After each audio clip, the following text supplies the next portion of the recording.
In this video, we will go over how to calculate total project cost for a real estate property. The first four things you will need is the purchase price of the property.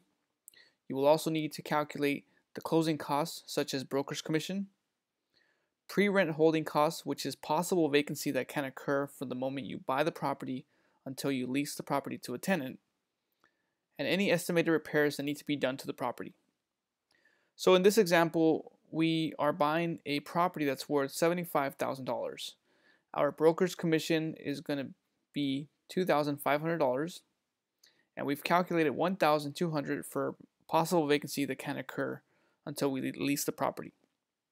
And for estimated repairs, we have $17,250. And the way that I've calculated these estimates is I created a separate tab in Excel that will show me the repairs that need to be done to the property.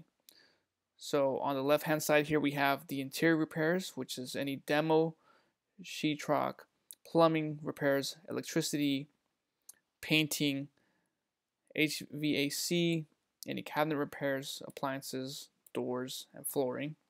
And then all the exterior repairs are done on the right hand side. So we have roof repair, garage, siding, windows, landscaping, and painting. And all of these sum up to $17,250. Now keep in mind this is just an example, so if you're buying a property you may not have to do these repairs here, but these are definitely something that you should take into consideration when you're analyzing a real estate property. Okay, so let's go back to our project cost, and we have a total amount. Once I add these up, we have a total amount of $95,950, which will be our total cost of project. The next step we need to figure out is how much will you put in down payment for the property. Now keep in mind that the down payment is only factoring the amount of money towards the purchase price. Your down payment will not go towards the closing cost, pre-rent holding, or estimated repairs, because normally banks will require you to put 20% down or 25% down on the purchase price unless you're doing an FHA loan of 3.5%. But in this example, we'll go ahead and use 20% down. And then the 80% will come from the remaining of the loan amount. So this is the amount that we'll actually borrow from the bank or whoever is lending money to us. So now that we have our 20% down payment and 80% loan amounts, now we need to figure out how much cash do we actually need. And here is how I calculated this $35,950. So we're simply going to get our total cost of project, which is $95,950, and we're going to subtract the loan amount of $60,000, which is 80% of the purchase price.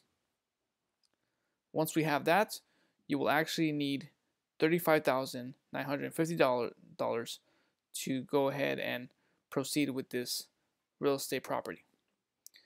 And so you can pretty much just play around with this type. If you use Excel, you can just, you can play around with these numbers, and you can also see what your cash needed will be if you were to buy a $100,000 property. You see that my cash needed goes up to 40, and that's assuming that the closing costs stay the same. So always a good idea to calculate how much money you'll need before you invest in any property. So I hope this video was helpful. If you have any questions or comments, please feel free to leave me a comment down below, and subscribe to my YouTube channel if you're interested in learning more on real estate analysis. Thank you.